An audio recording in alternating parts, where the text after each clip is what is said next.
for it. One day, like all of us, he's going to have to stand before the Father, and he's going to answer for all this.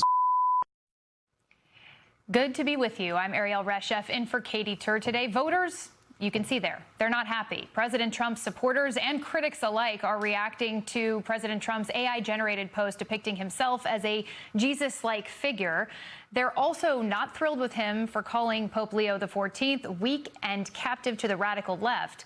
A moment ago, he told one of Italy's most important and widely read newspapers that the Pope shouldn't be talking about war at all because he has, quote, no idea what is actually happening.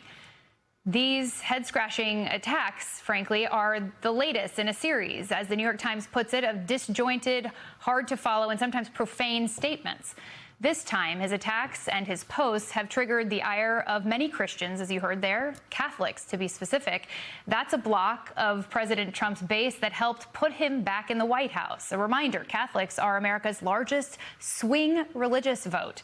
Some, including the chair of the Catholic Studies at Virginia Commonwealth University, are warning Axios that they're already, quote, seeing attrition among white Catholics, not just Latinos, as many view Trump's broadside as an attack on their religion. Add this to the troubling data that shows Trump hemorrhaging support from key voting blocs that were central to his election. Take, for instance, Hispanic voters. They were 65%. They disapprove of the president right now. Young voters, where more than 2/3 of voters between 18 and 34 have expressed disapproval now. And also, in a stunning CBS YouGov poll, white voters without a college degree, the backbone of his movement, of course, who have swung from overwhelmingly approving of President Trump early in his term to a majority disapproving, a 40-point collapse in his approval rating within this group, which has some just openly wondering why provoke the coalition of voters who actually helped deliver the White House, especially as we head into the midterms. Joining us, former Undersecretary of State for Public Diplomacy and Public Affairs and MS Now political analyst Rick Stengel, senior writer at The Dispatch and MS Now contributor David Drucker, former U.S. ambassador to the Holy See and former Senator Joe Donnelly, and New York Times opinion columnist David French.